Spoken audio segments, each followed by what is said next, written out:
François-Noël Babeuf. François-Noël Babeuf, 23 November 1760 – 27 May 1797, also known as Gracchus Babeuf, was a French proto-socialist, revolutionary and journalist of the French Revolutionary period. His newspaper, Le Tribune du Peuple, the Tribune of the People, was best known for its advocacy for the poor and calling for popular revolt against the Directory, the government of France. He was a leading advocate for democracy and the abolition of private property. He angered the authorities who were clamping down hard on their radical enemies. In spite of the efforts of his Jacobin friends to save him, Babeuf was executed for his role in the conspiracy of the equals. The nickname Gracchus likened him to the Gracchi brothers who served as tribunes of the people in ancient Rome. Although the terms anarchist and communist did not exist in Babeuf's lifetime, they have both been used by later scholars to describe his ideas. Communism was first used in English by Goodwyn Barmby in a conversation with those he described as the disciples of Babeuf. He has been called the first revolutionary communist. About his political philosophy, Babeuf wrote, "Society must be made to operate in such a way that it eradicates once and for all the desire of a man to become richer, or wiser, or more powerful than others." In a manifesto of the equals, Babeuf wrote, "The French Revolution was nothing but a precursor of another revolution, one that will be bigger, more solemn, and which will be the last." Early life. Babeuf was born at Street-Nicaise near the town of St. Quentin. His father, Claude Babeuf, had deserted the French Royal Army in 1738 for death of Maria Theresa of Austria, reportedly rising to the rank of major. Amnesty in 1755, he returned to France, but soon sank into poverty and had to work as a casual labourer to support his wife and family. The hardships endured by Babeuf during his early years contributed to the development of his political opinions. His father gave him a basic education, but until the outbreak of the revolution he was a domestic servant, and from 1785 occupied the office of assisting the nobles and priests in the assertion of their feudal rights over the peasants. Accused of abandoning the feudal aristocracy, he would later say that the son of the French Revolution had brought him to view his mother, the feudal system, as a hydra with 100 heads. Revolutionary activities. Babeuf was working for a land surveyor at Roye when the revolution began.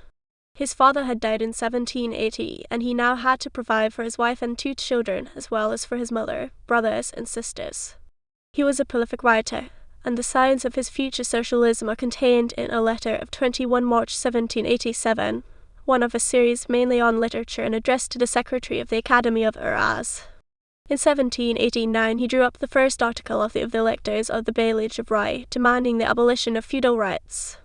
From July to October 1789 he lived in Paris, superintending the publication of his first work, National Cadastre Land Register, dedicated to the National Assembly, in 1789, and the first one of French Liberty, which was written in 1789 and issued in 1790.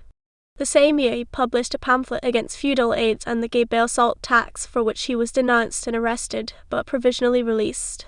Political writings and imprisonment. In October, on his return to Roye, he founded a political journal that would have 40 issues. Babeuf used his journal to agitate for a progressive taxation system and condemned the census suffrage plan for the 1791 elections to the Legislative Assembly, in which citizen votes would be weighted by their social standing. Due to his political activities, he was arrested on 19 May 1790, but released in July before the Fête de la Fédération thanks to pressure exerted nationally by Jean-Paul Marat. In November, Babeuf was elected a member of the municipality of Roye, but was expelled. In March 1791, Babeuf was appointed commissioner to report on the national property in the town, and in September 1792 was elected a member of the Council Generality of the Somme. A rivalry with the principal administrator and later deputy to the convention, André Dumont, forced Babeuf to transfer to the post of administrator of the district of Montdidier. There he was accused of fraud for having altered a name in a deed of transfer of national lands.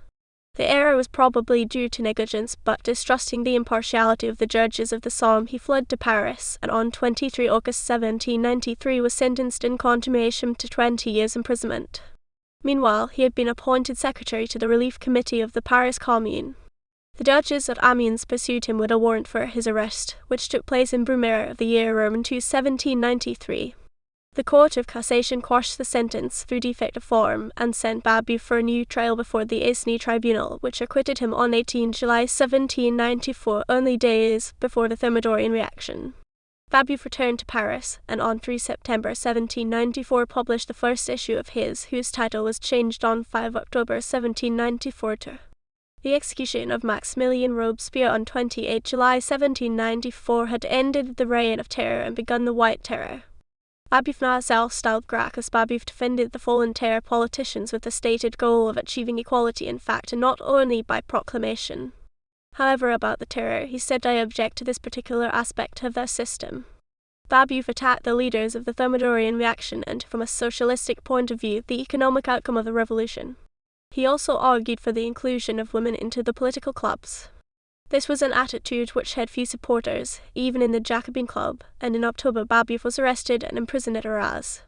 Here he was influenced by political prisoners, notably Philippe Buonarroti, Simon Duplay, and René François Labois, editor of the and afterwards of the papers of Le Clerc, which carried on the traditions of Jean-Paul Marat.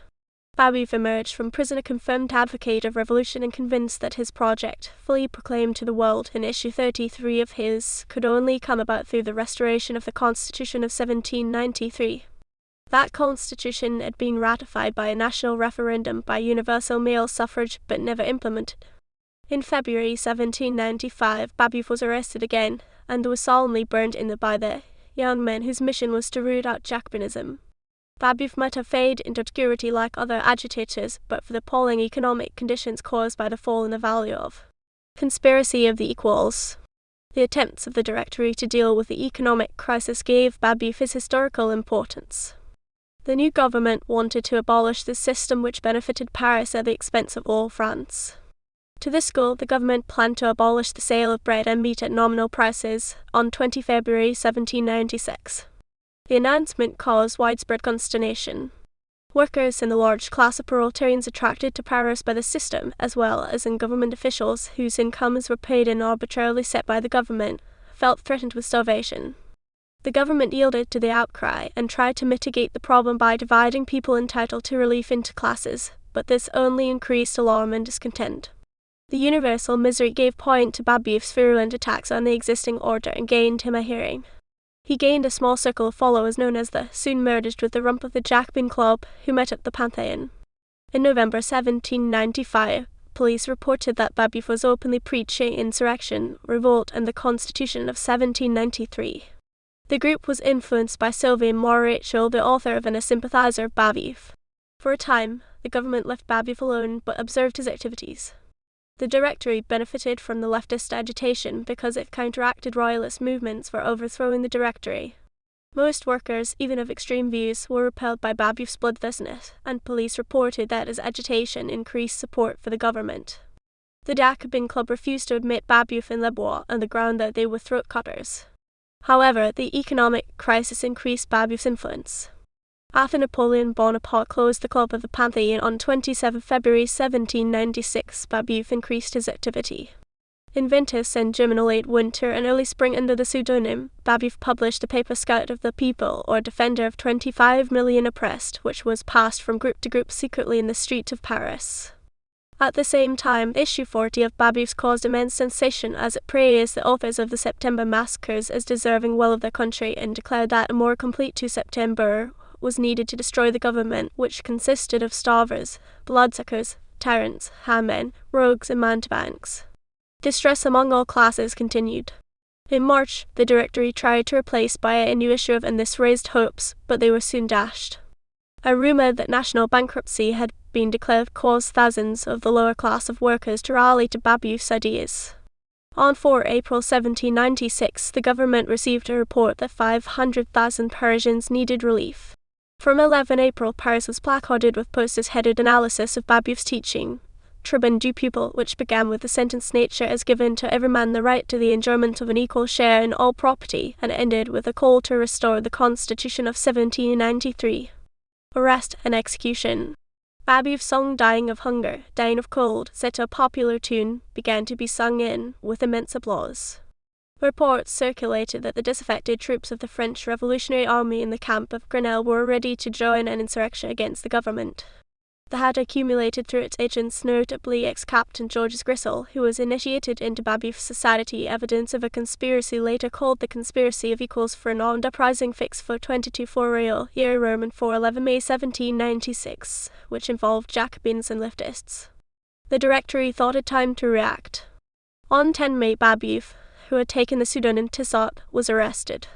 Many of his associates were gathered by the police on order from Les Carnot.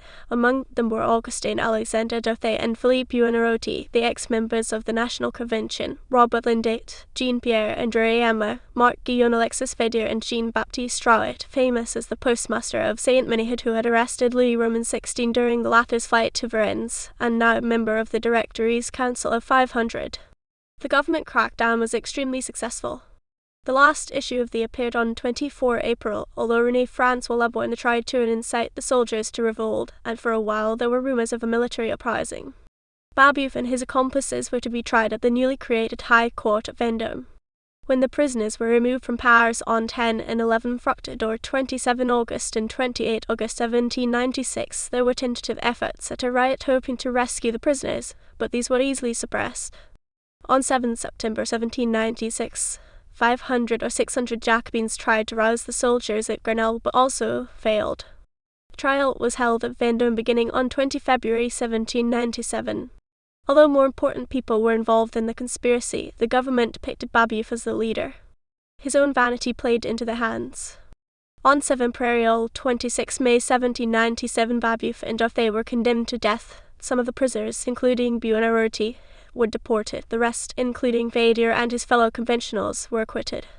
Drought managed to escape, according to Paul Barrers, with the connivance of the Directory. Babeuf and Daudet were guillotined the next day at Vendôme, Prairial 27 May 1797, without appeal. Babeuf's body was transported and buried in a mass grave in the Vendôme's old cemetery of the Grand Faubourg, in Loire-et-Cher.